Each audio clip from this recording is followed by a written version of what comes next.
It's been 20 years since the war on terror began.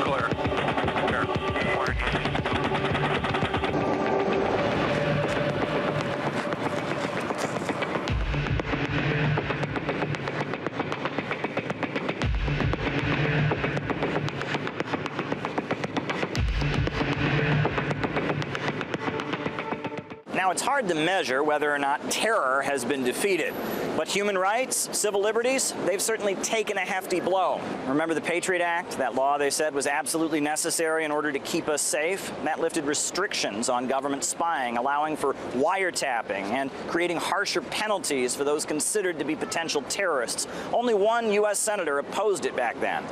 I recognize fully that this is a different world with different technologies, different issues, and different threats. Yet we must examine every item that is proposed in response to these events to be sure that we are not rewarding these terrorists and weakening ourselves by giving up the cherished freedoms that they seek to destroy.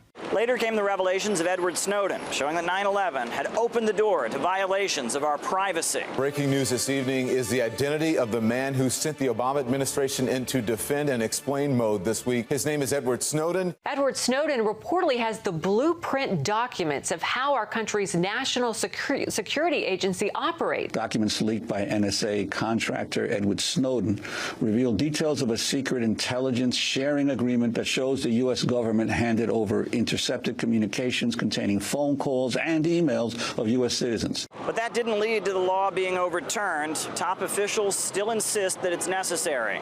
The government's success in preventing another catastrophic attack on the American homeland would have been much more difficult, if not impossible, without the USA Patriot Act. Amid all the government spying, it was necessary to find an enemy. The Muslim community was soon in the crosshairs, targeted by law enforcement with stings and entrapments, all done supposedly to keep us safe from another 9/11. The Patriot Act was the stepping stone for what became open season on American Muslims. There were no rules. The government just said, let's go after Muslims. The war on terror created the perfect atmosphere for racism, discrimination, clampdowns on civil liberties, and government spying. It's been 20 years, but that war continues with all its fear and manipulation, with no end in sight. Caleb Maupin, RT, New York.